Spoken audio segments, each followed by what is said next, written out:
I want you to also spend time doing the data research, the learning that goes on with it. I always trust my gut, but I trust my gut after I've listened to your gut better, right? All right, remember at the very beginning I said that big data people don't use the big data as much? 73% of the people in this survey that was about big data, they still use their intuition. They still think that the data is wrong sometimes. And you should be really happy about that. When you have a pilot flying you in an airplane over the Atlantic Ocean,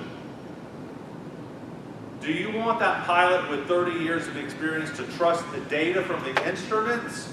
Or do you want him to trust the data with the instruments after he has filtered it through his gut? Do you remember the Air France plane that crashed in the southern Atlantic Ocean? It was going from Brazil to France, and it crashed.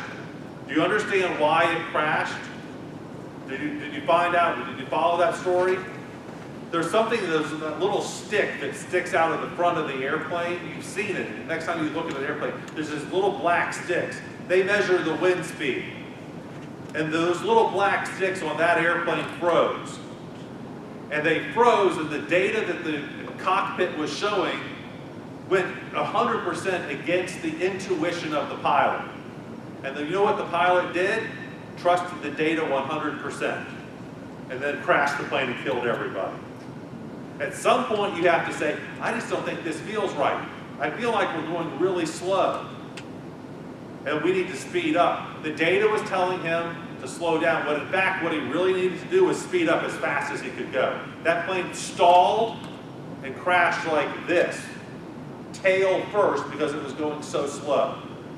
And the pilot, all the pilot needed to do was slam on the gas.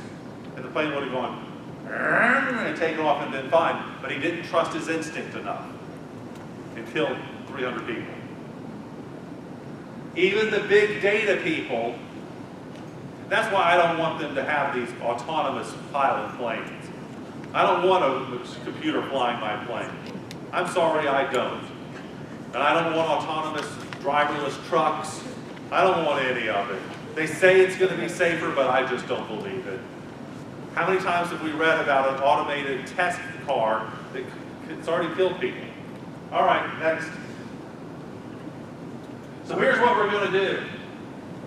I'm going to pay really close attention to my intuition, right? I'm going to even play it back in my head, and then I'm going to prove or disprove my theory by consciously using information. Slide. I've gone over all of these points already, but it's a good list for you. I'm going to point out number one, things like I believe, I think, I know. You have to be careful with. How many things that you believed didn't turn out to be true? A lot of them, right? So we have to test them.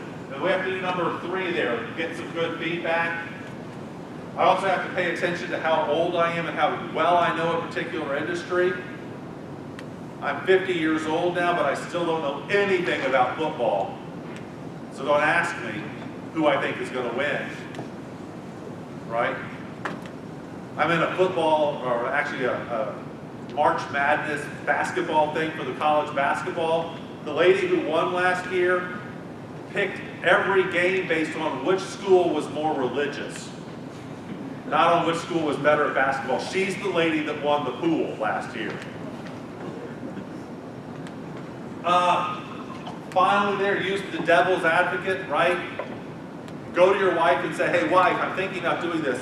Have I forgotten something? Is there any data that I should remember?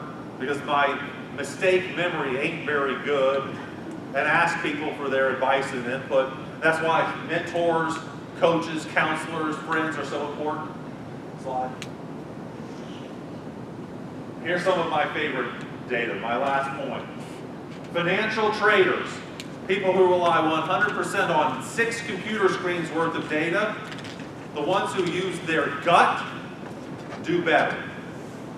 So right now, what does the data say about Apple? Apple's either the number 1 or number 2 most valuable company in the world right now. What does the data say? Buy Apple stock. What does my gut say?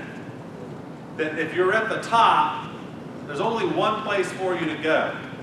Where is that? Down. Right? And so my gut is telling me now's the time to sell Apple stock. Even though all of the data, all of the analysts say I'm wrong, my gut says now it's time to get out of Apple. Because I don't see that you can be number 1 forever. Remember when Walmart was number 1? And then this weird little thing called Amazon came around? Right? Remember when General Motors was number 1? And then they went bankrupt? Remember before that IBM was number 1? Right? How long do you stay number 1? 4 or 5 years. And then what happens? Something. Do we know what it's going to be in the case of Apple? No. Are you dying for an iPhone 8?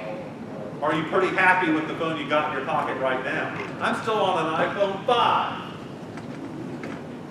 Someone gave me an iPhone 7 like 6 months ago. Guess what I still carry? My iPhone 5. This one's just good enough. I don't really need the other thing. I tried to put it in my pocket, it was a little bit too big. You see what I'm saying? There's something that we can't predict that's going to come along and take your gut and make sure that that was what was true. All right, that's all I have to say for now. I'll be back twice more today. In like an hour, I'm going to be talking about creativity and ideation. And then in the afternoon, late afternoon, I'm going to give you 14 songs that can be models for perfect templates for your elevator pitches and value propositions. That's a lot of fun because it's got songs in it. Guess what song creates the best value proposition? Of all the songs out there, which artist is the number 1 entrepreneurial thinker of all time? We'll talk about that at 3 o'clock this afternoon. Thanks a lot.